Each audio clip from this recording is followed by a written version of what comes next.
All right, intro folks.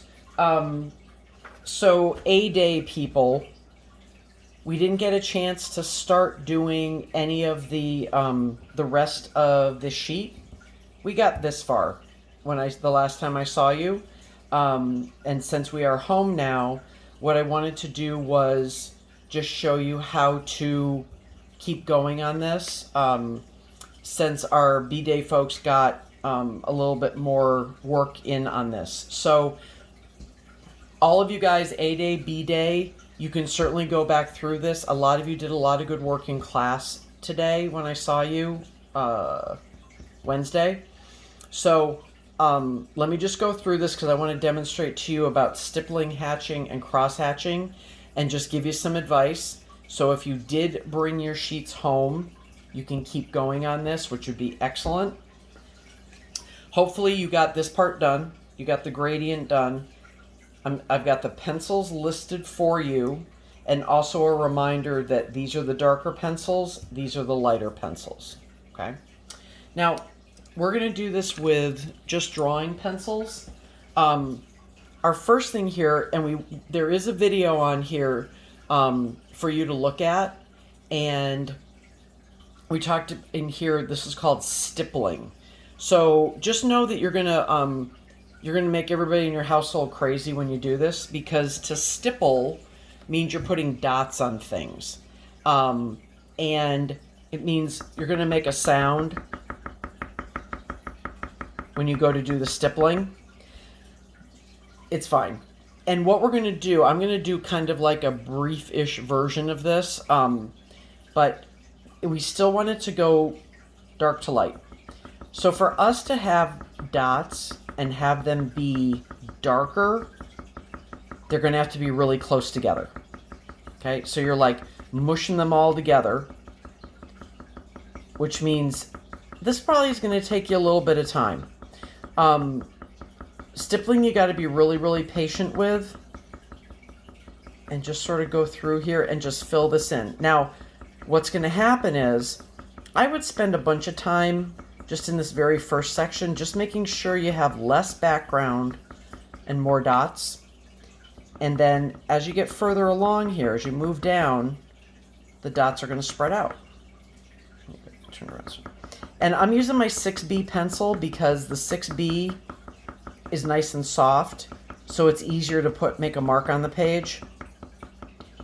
I know in some projects you might do this with a Sharpie, which the Sharpie's kind of nice because when you use it, it'll make a darker mark. So this I'm really having to,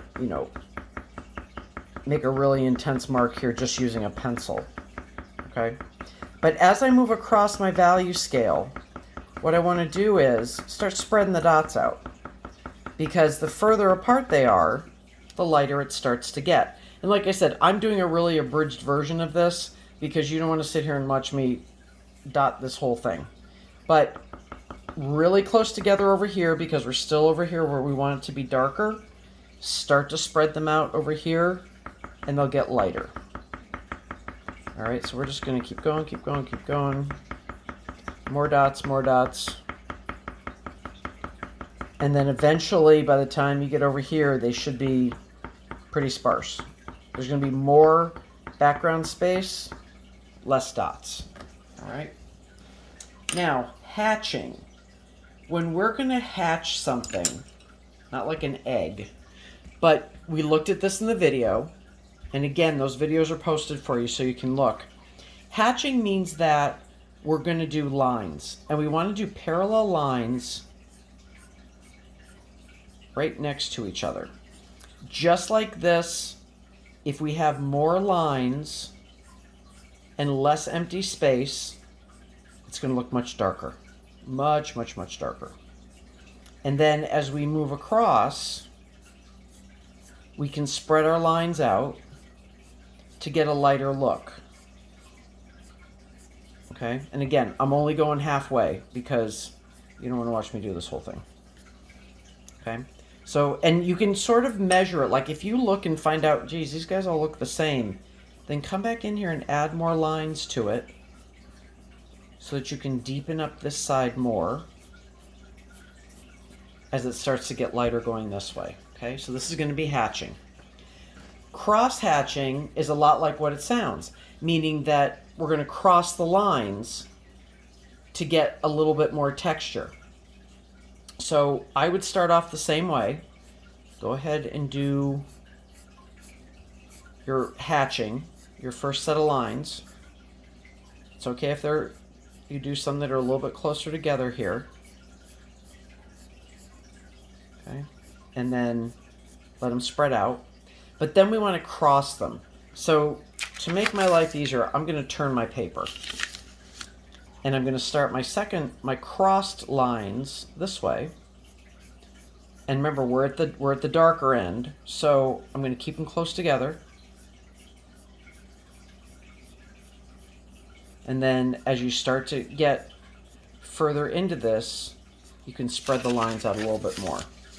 Okay. So on this sheet, we started with gradient. We're going to do stippling, hatching, cross hatching on this. All right. And I would, use the softer pencils. I wouldn't use 2H pencils to do this because they're too darn hard.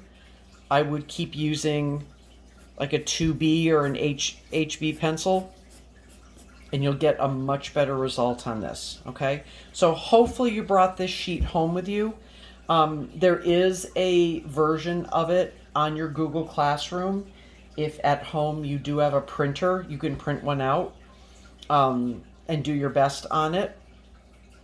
So hopefully you've got all your pencils with you, you've got your sheet, and you can continue to work on this. And I will check in with everybody Monday and Tuesday, and we'll see how far we got. All right? Everybody be safe this weekend, okay?